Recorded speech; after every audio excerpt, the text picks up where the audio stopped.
scientists say one's well-being is linked to the positive relationships fostered within one's environment. And that's where the Universal Service Fund, USF, comes in, connecting persons digitally to those near and far through its installation of free Wi-Fi in communities across the island. Already, 189 communities have benefited, and another 63 will be connected in this financial year. Just last week, Top Range and Standpipe in St. Andrew were given free Wi-Fi access. So, who knows? Free internet could be coming to your neighborhood soon. Hi there. Welcome to another edition of Jamaica Magazine. I'm your host, Audrey Williams. We have a lot lined up for you. But first, a word of advice, followed by the news. Stay with us.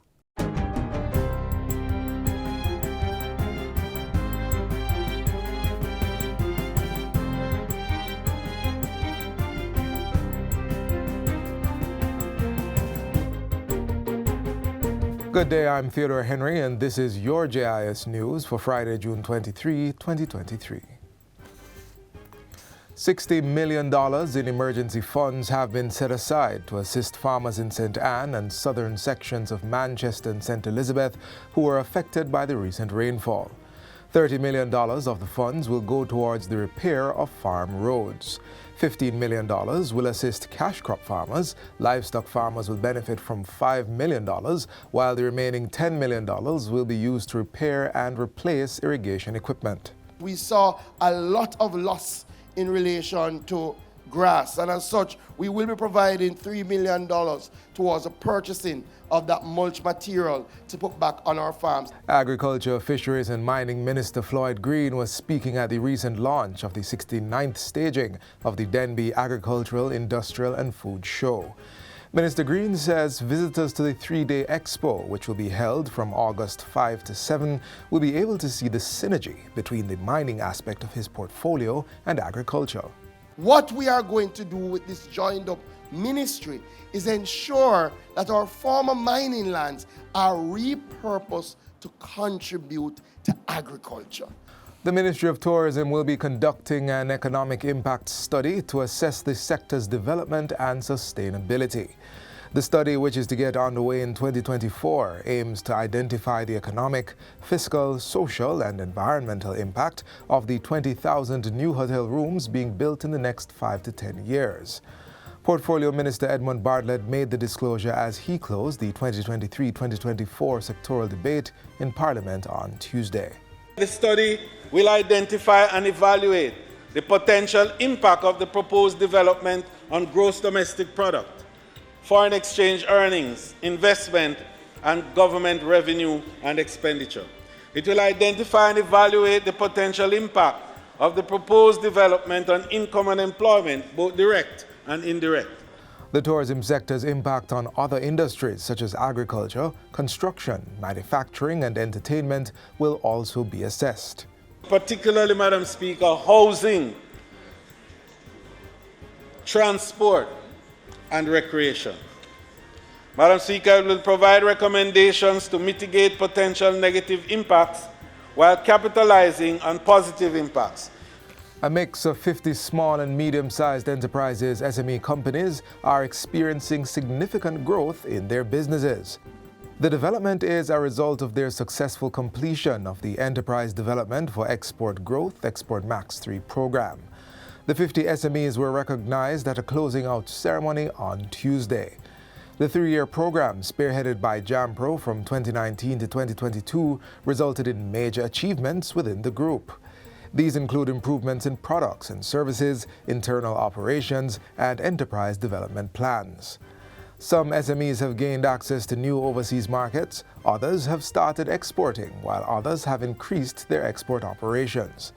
Minister of Industry, Investment and Commerce, Senator Aubin Hill, said export readiness and capitalizing on the linkages within the economy are among the outcomes of the Export Max 3 program. At the end of the program, 78% of the number of non-exporting companies within the program had started to export. This is the impact I like to see. The participants of Export Max 3 were linked with overseas markets in over 12 countries. In the search for buyers, 190 new buyers were recruited, whose initial order to members of the cohorts was over $63.2 million. In other news, Minister of National Security Dr. Horace Chang says the government is continuing its implementation of crime prevention and community safety measures to spur further improvement within the zones of special operations. He made the remarks in Parliament on Tuesday while seeking a further 60-day extension for the 7 areas that are currently declared zones of special operations, ZOSOs. These zones, which are in the communities of Norwood, Mount Salem, Savannah-Lamar, Parade Gardens, August, Greenwich, and Denham towns, will expire on June 24, 2023. The minister reminded the Parliament that activities undertaken within the zones are geared towards long-term transformational outcomes. It is the kind of program that can make a big difference once we can scale it to the level that we would like, which means reaching across more of the 100 challenge communities that have been identified by the Planning Institute. Once we get into enough of those communities on an ongoing basis, I'm confident we can begin to not only reduce the level of violence, but in fact really significantly, but to really get that downward trend and to return our communities to normal civilized behavior. Citing data provided by the Jamaica Constabulary Force, Minister Chang indicated that all 7 zones of special operations continue to record reductions in all major crimes, including murders and shootings. The police data shows that as at June 18, murder figures declined significantly for Parade Gardens, Savannah-Lamar, Augusttown, Norwood, and Mount Salem. There were also declines for Greenwich and Denham towns. Government is ramping up its efforts to create a safe, reliable, people-centered, and environmentally friendly public transportation system. That's the commitment shared by Portfolio Minister Darrell Vaz, who urged stakeholders to partner with the state to restore law and order within the sector. Minister Vaz was speaking at a recent transportation conference staged by the Transport Authority. Mr. Vaz said being new to the ministry, he will be taking a hands-on approach to learning about the transport sector. The culture of law-breaking, recklessness, and lack of care for the safety of passengers must stop, and I will see to that as one of my mandates as a new minister. It is unacceptable to see what takes place on the road on a daily basis, and it is not limited to public transport operators. It is also the gamut of the transport. Minister Vaz also noted that there are plans to develop a rural transportation system for students. Not only out there to examine the depots, but I'll be out there to take the JUTC bus and to see how long it takes me to get from A to B, and to arbitrarily take the route taxis, because I want to see exactly what the people are going through. And finally, several Jamaicans showed their solidarity with today's observation as a National Day of Mourning for Jamaica's children. The day was proclaimed on Wednesday by Governor General Sir Patrick Allen and seeks to rally support for the elimination of violence and abuse of the nation's children. In addition to several events being organized, motorists showed support by turning on their headlights, while regular citizens wore black to mark the day. We realize what is happening to our children. We would like to support the families. We would like to support those who have lost a child. We wanted to know that we are here for you. We stand as a unit. It's absolutely imperative that we focus on our kids, because I believe children are our future. And if it is that we're not protecting them now, then it simply means we're not putting them in a good stead for them to be change makers and nation builders for our country.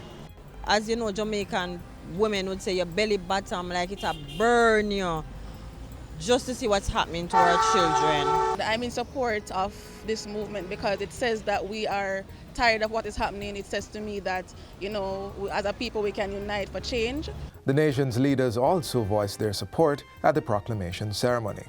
The proclamation you received today is not just a piece of paper, but a banner that we all must carry in our homes, in our communities, and across the nation. It is a commitment we make to our children that they can grow, learn, and dream in a nation free from violence and free from fear. It is important that in the collective expression of our mourning, we indicate that what has happened, not just to young Danielle, that it is an assault on our collective sensibilities. It is a blot on the collective moral fabric of the nation. And that we are not going to remain silent, lest it gives the impression that the country has fallen numb. And that's it for GIS News Today. I'm Theodore Henry. Thanks for watching.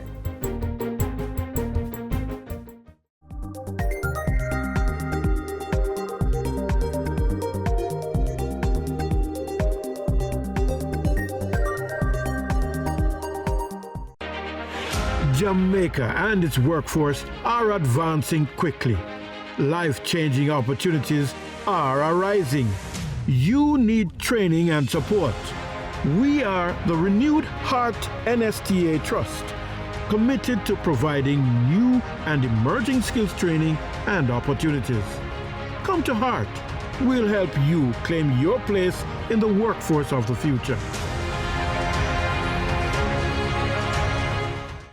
The government has been working on a program to make the national budget more accessible to all Jamaicans. Our youth were among the first to receive an overview of how funds are allocated. See what unfolded at a recent session next.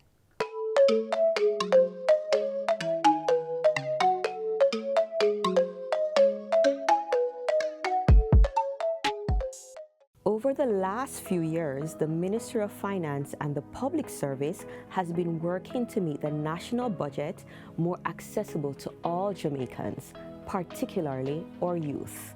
Here's what you should know. A budget,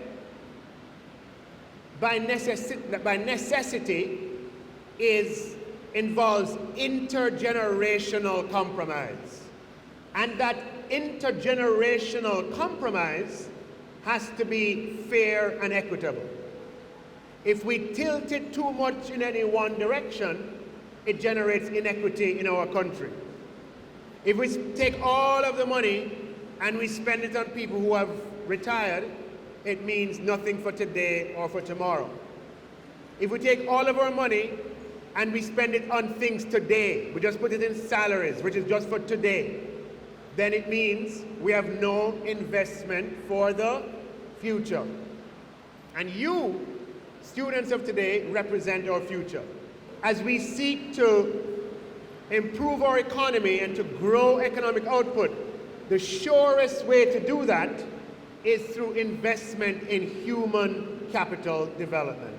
To get your copy of the Citizen's Guide to the Budget 2023 to 2024, visit the Ministry of Finance and the Public Service on its website at mof.gov.jm/resources.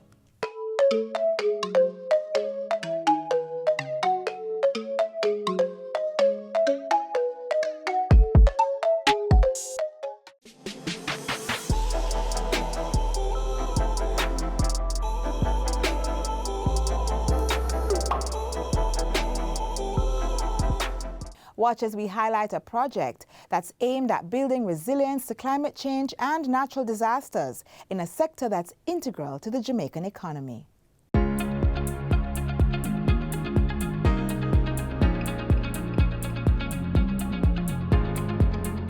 Having a career is advised, but like everything else, it has its own set of challenges. One of these is creating equal opportunities for both sexes to feel secure, heard, and strengthened to perform their obligations. Another is ensuring our actions are not contributing to climate change and endangering the environment. This is why the Jamaica 4-H Foundation, supported by the Jamaica 4-H Clubs, the youth training arm of the Ministry of Agriculture and Fisheries, has partnered with the UNDP to implement the Enabling Gender Responsive Disaster Recovery, Climate and Environmental Resilience Project. Currently, there are 71,269 persons with membership in the 4-H clubs, with 2,311 volunteers. The Engender Project assisted young farmers and fisherfolk between the ages of 18 to 35 through training and certification, enterprise development support, and increased awareness about climate change, all aimed at strengthening their adaptive capacity in becoming more resilient. Training exposures include climate-smart and sustainable agricultural and fisheries practices, value addition and agri-processing, environmental awareness, and leadership. Climate change has the potential to degrade food quality, reduce availability, and disrupt access. Climate change is real, and we cannot affect climate change. So what we want to do is to get people to adopt to strategies that will make them, be able to survive in this changing climate. So our job really is to bring about awareness of some of the impacts and some of basically the strategies that they could employ to basically adapt and mitigate this effect of climate change. Let us dig into the soil of relief that the Engender Project has provided to combat climate change while improving the incomes of young farmers and fishermen. The program ran for 9 months with a series of activities. The goal? Climate-smart business management and financial literacy training was done for participants in communities in Clarendon, Manchester, St. Elizabeth, Westmoreland, and St. Thomas. Implementing the program in these areas, it will in fact address the big issues that its projects seek to address. And one of them is how do we develop resilience in our youth farmers, and how do we help them to create sustainable livelihoods. To develop a stable foundation for the project, the Jamaica 4-H Foundation and the United Nations Development Programme, UNDP, planted 3 important components to ensure trainees reap the right benefits. 891 young farmers and fisherfolk in the 5 parishes, including women, were part of the Climate Smart Agriculture Program. It is bringing the opportunities that is provided by the ocean. It is bringing farming together, and the key actors are youth and women. The aquaponics system is climate resilient, and we all know that climate change, global warming is taking place. And being that the water cycle filters, you don't need additional water every day to keep the crops growing and growing healthy. What I've learned new that I've applied to the aquaponics is that I can now store the water from the fish whenever I'm going to clean the tank, and I can use it as a fertilizer base for other crops that I'll be growing. The benefit of the Engender project is all about reinforcing the importance of consistency.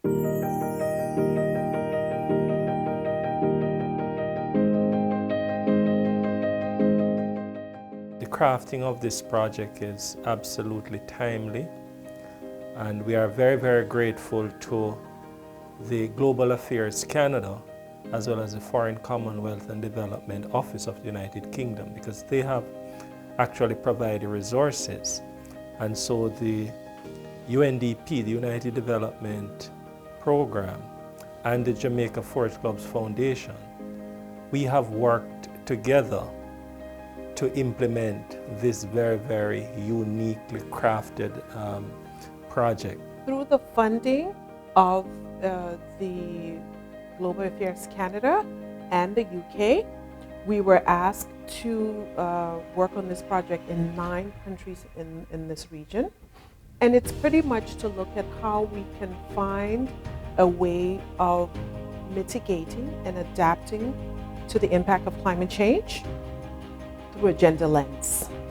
Equal opportunities in the agriculture and fisheries sector allow more persons to participate in economic growth, strengthens resilience against climate change, and helps pull vulnerable groups out of poverty.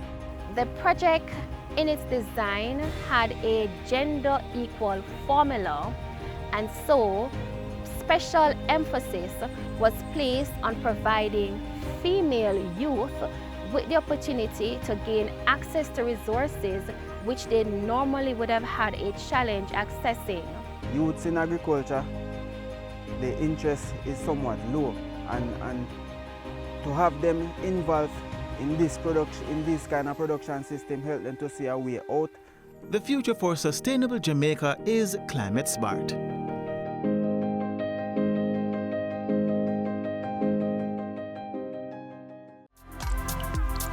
Brethren, the road signs make the traffic environment safe. The green light means go. Red means stop. Amber also means stop. Yeah man, it don't mean you must speed up. And get this, even if the light's on green, when the traffic is thick, don't bother move off and block the intersection. And please, don't stop on a pedestrian crossing. Look out for children, the disabled and the elderly. Follow the signs so they all can arrive alive. Be a good road user.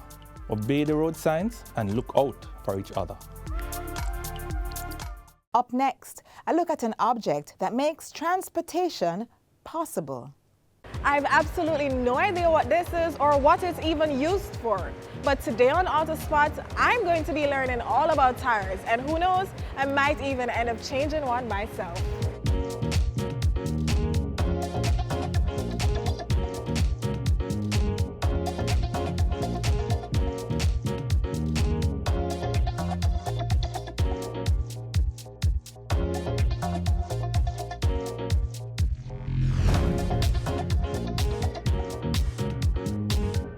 A tire is a ring-shaped component that surrounds the rim, which helps to cushion the road feel and offer traction and stability of the vehicle.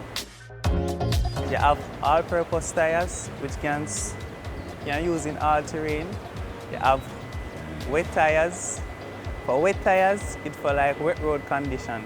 You cannot use a dry tire in the wet season. You get slippage. For the tire to be completely functional, you need the rim, you need air to be inflated in the tire to get it to the correct air pressure so that it's suitable for road condition.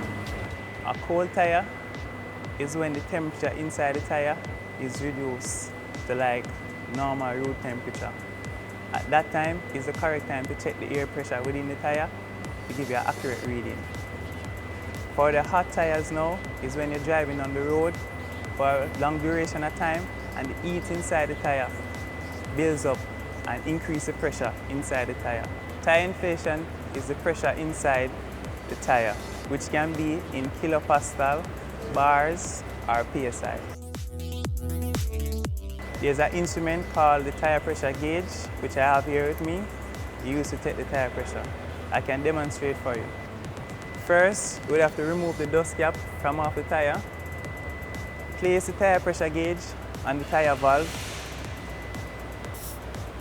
and it automatically pushes out the tire pressure gauge and give you the correct reading.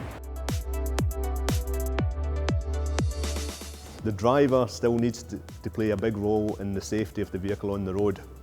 Now, we see a lot of vehicles coming into our premises at our body shop, and we see a lot of accidents that could have been easily prevented. People texting, people not paying due care and attention when they're on the road. Now, Jamaica had over 370 odd deaths last year on the road.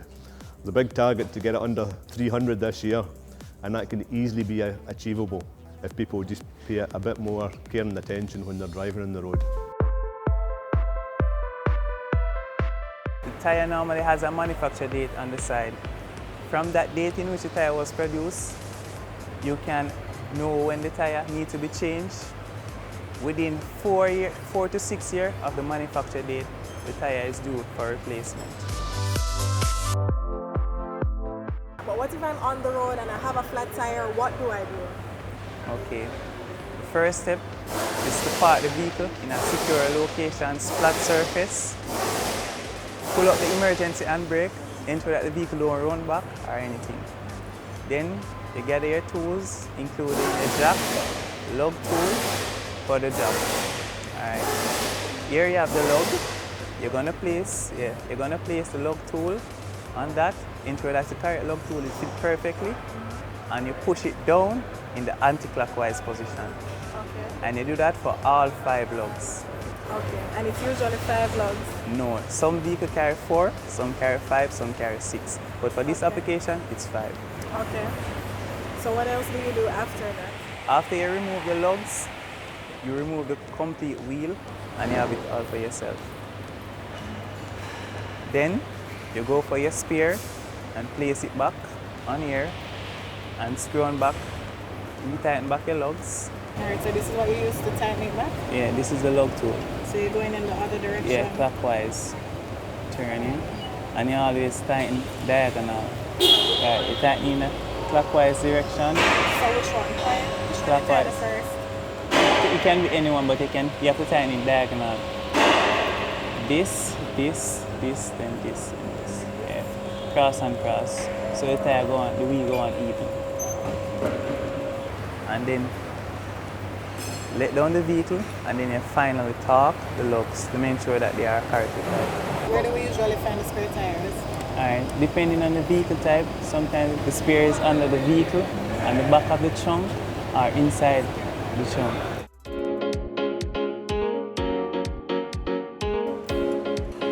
So it's not as simple as it seems, but it's clearly doable. It's all in a day's work, well, at least for a newbie like me. But really, it should take about 10 to 15 minutes to change. I can promise you there's so much value in learning to get the job done. I certainly feel accomplished.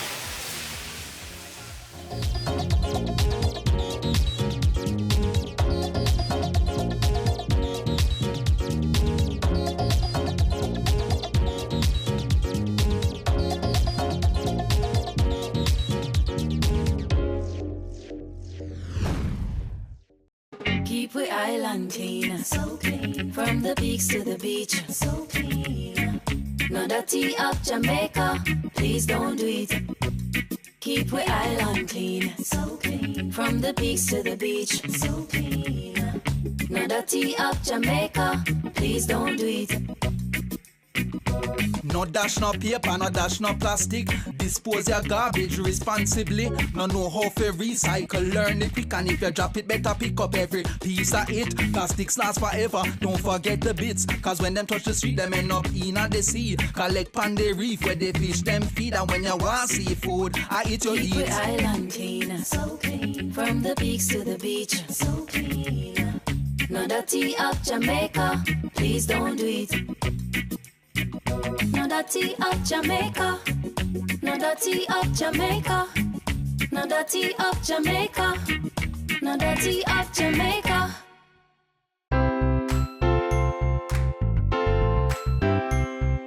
The heat, the dryness, and the desperate need for some cool air. All signs that summer is near. School doors are about to be locked, and parents may not know what to do with their flock. Well, here's a summary thing to do. Register your child in the Jamaica 4-H Club's summer camp at the Denby 4-H Center. It's happening under the theme, Using Agriculture to Promote Discipline. The camp will run from July 10 to 15 for children aged 12 to 18.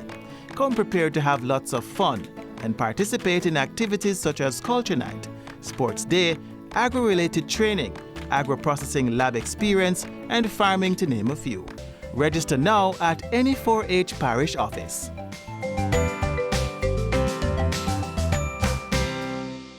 We've reached the end of our program. Get a recap of everything you saw here and more on our website, jis.gov.jm. I'm Audrey Williams. Bye for now.